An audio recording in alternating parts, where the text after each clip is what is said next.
Hola queridos amigos, nuevamente con ustedes, doctor Maximiliano, el médico que trabaja en los Andes, la Amazonía y la costa de Ecuador en momentos críticos y que hoy día les va a hablar acerca de cómo cambia el panorama para América Latina y Ecuador con la elección de Donald Trump. En este momento Donald Trump ha tenido como eje de la campaña la deportación de latinoamericanos, sobre todo, él les llama migrantes ilegales y basura a los latinoamericanos. Y esto inicia la guerra migratoria entre América Latina y Estados Unidos, que además se suma ya a la guerra contra el narcotráfico que la libran desde el año 1974 dentro de los Estados Unidos y desde los años 80 en Colombia y ahora en Ecuador. Desde el año 2000 hubo una sola interrupción entre el año 2010 y 2016 de 6 años, pero llevamos 25 años en realidad de guerra migratoria, de los cuales durante el año 2010 al 2016, en la época de Rafael Correa, se vivió lo que se podría llamar una tensa calma. Las elecciones en Ecuador están próximas y en América Latina la situación se ha complicado porque en este momento los latinoamericanos nos sentimos discriminados, no solamente dentro de los Estados Unidos, sino que ya pensamos que esta discriminación se puede extender a países aliados de los Estados Unidos, como lo son los países europeos, a algunos de los países asiáticos e inclusive a algunos de los países anglosajones, como Canadá, Australia, etc. En el caso de Ecuador, tenemos al presidente Noboa, que tiene que ya en estos días dejar la presidencia para iniciar su campaña electoral y está obligado a hacerlo en manos de la vicepresidenta, que es su más enconada enemiga en este momento y que después de haber sido prácticamente marginada del gobierno y enviada a Israel a cumplir una misión que nunca existió, y luego a Turquía a cumplir una misión que nunca existió, simplemente con la finalidad de separarla, de tenerla lejos. Y lo hace en pleno estado de guerra entre Israel y Palestina, para que ella viva como refugiada, escondida en túneles, etc. Esto, por supuesto, ha significado que la vicepresidenta tiene que asumir el mando en los próximos días, si es que no hay algún impedimento. Y por supuesto esto significará la posible venganza de la vicepresidenta en los 3 meses que tendrá a su cargo el gobierno de Ecuador. Por supuesto, el problema fundamental que enfrentó el gobierno de Daniel Noboa en estos hasta ahora 15 meses de gobierno ha sido el problema de la violencia, a tal punto que declaró una guerra interna, se llamaba conflicto interno armado, luego de la toma de un canal de televisión, TC, Telecentro, de Guayaquil, un canal estatal ahora, en la que los narcos lograron secuestrar a algunas personas dentro del canal, intimidarlas y pretender obtener algunas ventajas, pero fueron sometidos fácilmente. El segundo gran problema que Daniel Noboa ha enfrentado es este problema de la energía, que es un problema que se ha presentado luego de un invierno crudo que destruyó las frías y se ha venido encima un fenómeno de las niñas, como se llama, o un fenómeno de sequía que ha afectado fundamentalmente a la generación de energía eléctrica, que ya la habíamos sufrido antes en la época de Sixto Durán Ballén y también la sufrimos en la época de Yamil Mahuad después de las inundaciones, pero no tenía el matiz, la relevancia que tiene hoy día cuando la energía eléctrica, el internet, el celular se han convertido en prácticamente lo más necesario que existe en una casa, en una institución, en una empresa, en un trabajo, en una escuela, en un colegio. Y en un hospital, peor todavía. Entonces la energía eléctrica, ahora que tenemos más población, y esta población tiene más necesidades de conexiones eléctricas, de servicios de aparatos eléctricos, etcétera, ha tenido una importancia fundamental. Este problema de la energía eléctrica se puede prolongar hasta más allá de las elecciones que serán el próximo mes de febrero, porque se estima que la sequía podría durar hasta el mes de abril, algo que realmente puede resultar trágico, no solamente para los agricultores, para los exportadores que exportan camarón, que exportan cacao, que exportan flores, que exportan inclusive banano, porque la sequía les va a privar de agua y eso es el elemento fundamental en la agricultura de Ecuador. A esto se suma una campaña electoral que ya la viene realizando el presidente Noboa, pero en la cual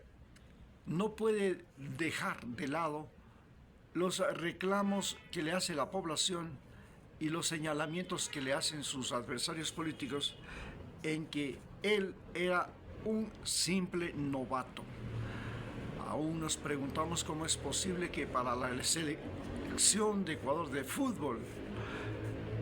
le pidamos currículum y experiencia a los entrenadores, pero para dirigir a 18 millones de ecuatorianos, imagínense que para dirigir a 20 o 30 jugadores de fútbol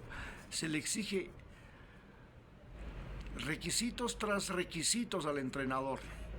pero para dirigir a 18 millones de ecuatorianos, administrar sus recursos naturales, administrar su trabajo, su tiempo libre, su salud, sus aspiraciones e ilusiones. Nosotros elegimos a un novato de apenas 30 y pico de años que no sabía dónde estaba parado respecto al Ecuador, porque primero nació en Estados Unidos, segundo, estudió en Estados Unidos, tercero, vivió en Estados Unidos, tercero, vivió en un barrio ricachón de Guayaquil, que es como vivir en un mundo aparte, y pretendía, nos hizo creer a todos que sabía cuál era la situación real de los seres humanos, de la naturaleza, de los recursos naturales, de los seres vivos que habitan este territorio de 284.000 kilómetros en continente y que sumado con el territorio del Océano Pacífico es un país de más de 1.500.000 kilómetros cuadrados, más grande que cualquier país de Europa, excepto Rusia, porque ahorita somos hasta más grandes que Ucrania porque Rusia le quitó buena parte. Entonces, considerando todo esto, podemos decir que la campaña a elecciones que él está pretendiendo llevar se fundamenta en el hecho real de que en el modelo de elecciones democrático que nosotros tenemos, que es el modelo norteamericano, es un modelo creado para que los que triunfan son los que tienen más dinero. Eso lo hemos visto en las elecciones de Estados Unidos, donde Donald Trump, un multimillonario, gana las elecciones porque tiene a su lado al hombre más rico del mundo, Elon Musk. Aquí en Ecuador, en las dos últimas elecciones, hemos visto que han triunfado el banquero más rico del Ecuador y el terrateniente más rico del Ecuador, exportador de bananas y dueño de una flota naviera, la más importante exportadora de banano del mundo. Entonces, la pregunta es evidente. ¿Qué posibilidad tienen de ganar las elecciones, tanto en Ecuador como en Estados Unidos, aquellos que no tienen dinero, que no tienen suficiente dinero como para siquiera competir? No tenemos que olvidarnos que para que Rafael Correa le gane al padre de Daniel Noboa, al Alvarito Noboa, tuvo que recibir apoyo económico del coronel Hugo Chávez, Y ese dinero de Hugo Chávez, ese apoyo económico, fue el apoyo económico en ese momento del país petrolero más rico de Sudamérica, Venezuela, que en ese momento exportaba 4 millones de barriles diarios de petróleo. Con ese dinero y un petróleo que valía $100, a Chávez le fue posible financiar no solamente la campaña de Rafael Correa, la de Lula, la de Evo Morales, la de Bachelet, la de Kirchner. Prácticamente financió las campañas electorales de los denominados presidentes del siglo XXI, inclusive la campaña de Uruguay. Bien, pero estamos ahora en un momento en que los partidos políticos, con excepción del de Daniel Noboa, no tienen ni para pagarse los pasajes de los seguidores ni para hacer bulla. Solamente disponen de una cantidad de dinero, supuestamente solo de esa cantidad de dinero, que les da el Consejo Nacional Electoral, que no parece suficiente, pero por otro lado, Daniel Noboa está utilizando los recursos del Estado para hacer campaña electoral. Entonces va a los pueblos, entrega becas de estudio, entrega terrenos, entrega favores y compra voluntades y utiliza los recursos del Estado para su campaña electoral. Esto nos lleva a una situación importante. Durante todos estos años, desde que existe la Constitución del 2008, ya Rafael Correa empezó grandes cambios sustanciales. Entre ellos, propuso la reelección indefinida, que fue su sepulcro. Y ese momento que propuso la reelección indefinida, Lenin Moreno comenzó a fraguar la traición a Rafael Correa. No estaba de acuerdo con eso. Él quería ser presidente y veía que si Rafael Correa continuaba, él no tenía ningún chance. Esto se ha seguido sumando a otras modificaciones trascendentales de la Constitución, y actualmente otra de las modificaciones trascendentales de la Constitución es la presencia de bases militares norteamericanas, específicamente norteamericanas, porque la Constitución dice no bases extranjeras en el Ecuador, pero la propuesta que está ahora para consulta popular y que se está discutiendo en la Asamblea Nacional es eliminar el artículo 5 de la Constitución, que prohíbe las bases extranjeras en el Ecuador, y permitir las bases específicamente norteamericanas en Ecuador. Esa es la discusión que estamos en esta semana teniendo en la Asamblea. Y esta es una modificación trascendental de la Constitución. Entonces, en base a esas modificaciones trascendentales, es muy posible que para el próximo presidente del Ecuador, la posibilidad de que haga otra de las reformas trascendentales de la Constitución y que llame a consulta popular es la creación del Estado Federal Ecuatoriano. El Estado Federal Ecuatoriano lo conformarían el Estado de la República del Pacífico con capital en Guayaquil, el Estado de la República Ecuatoriana de los Andes con el capital en Cuenca, el Estado de la República Federal Amazónica con capital en El Puyo, el Estado de la República Federal de Galápagos, que comprendería Galápagos y los 200.000 kilómetros de mar territorial que tiene alrededor y que ahora están custodiados por Estados Unidos, y se crearía un Estado federal con un distrito federal en Quito, que es el lugar, que es la capital y que ha sido la capital histórica de la Real Audiencia de Quito, la segunda capital de los incas, y ahora pasaría a ser de la capital del Estado unitario de Ecuador a ser la capital del Estado Federal de Ecuador, pero como distrito federal. Esto le permitiría a Ecuador pacificar el país, que desde su origen hasta 1860 vivió un conflicto interno armado entre la costa y la sierra que se prolongó hasta la Revolución Liberal en 1895 y luego se prolongó hasta 1917 cuando se levantó Carlos Concha en Esmeraldas contra el gobierno ecuatoriano. Es decir, hemos tenido en realidad un conflicto interno armado desde el mismo momento de la fundación hasta el año 1917. Hoy, prácticamente 100 años después, nos encontramos en la misma situación,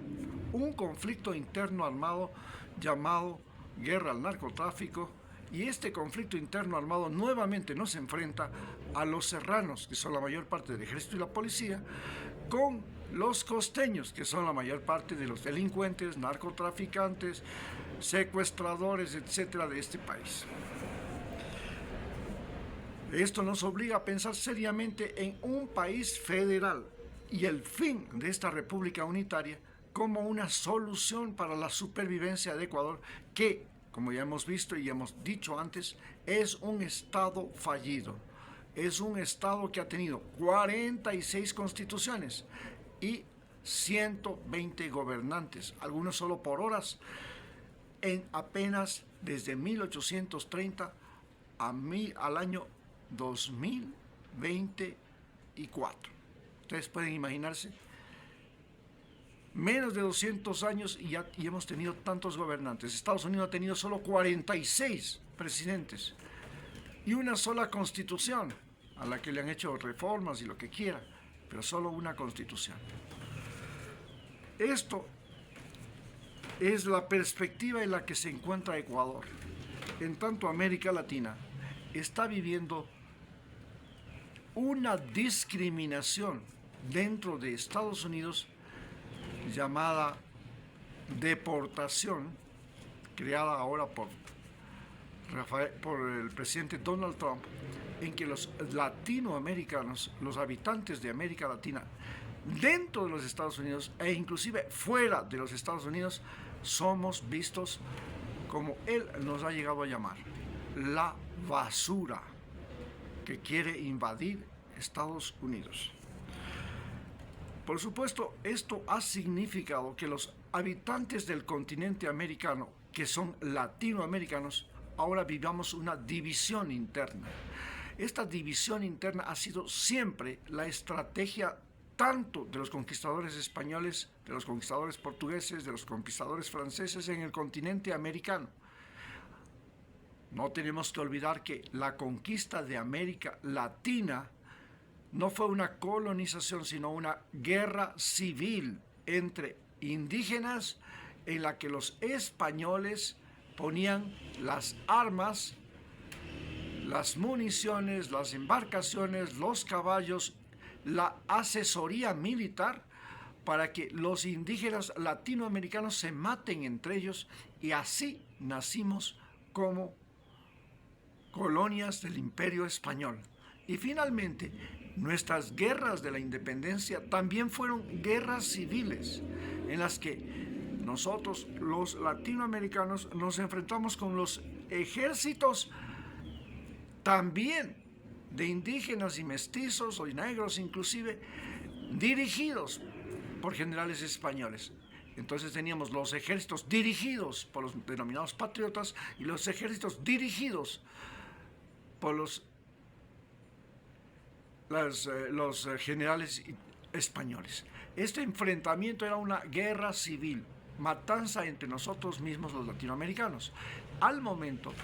estamos viviendo el mismo problema en Estados Unidos. Los latinoamericanos que viven allá ahora son utilizados para frenar la ola migratoria de latinoamericanos a Estados Unidos. Y gracias a ellos es que ha ganado Donald Trump. Nos utilizan de la misma forma que utilizaron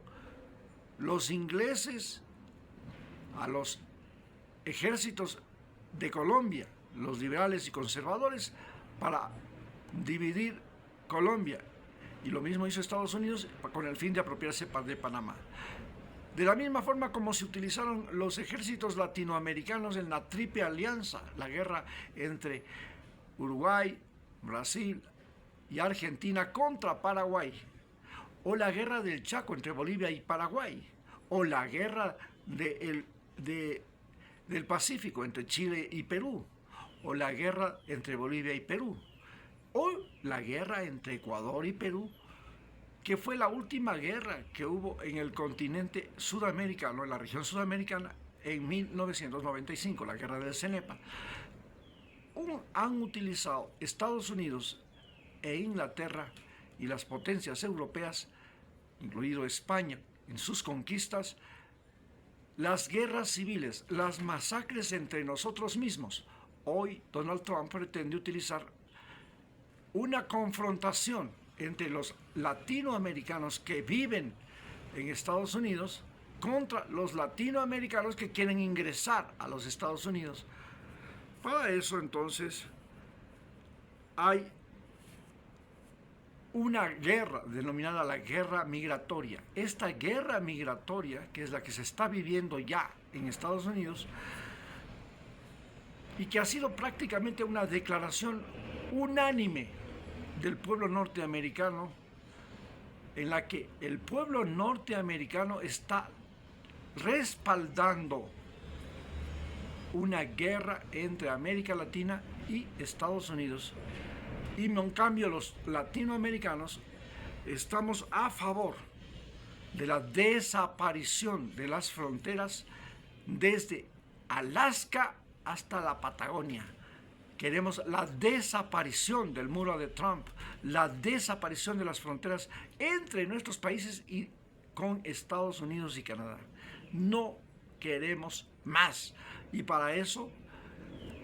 proponemos que se cree un modelo económico como el de la Comunidad Económica Europea, que hizo desaparecer las fronteras y que permite a cualquier europeo trabajar en cualquier parte de Europa,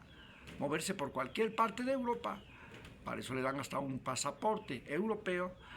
Las placas de los automóviles son europeas, etcétera, etcétera. Hay mecanismos mediante los cuales se ha hecho desaparecer las fronteras como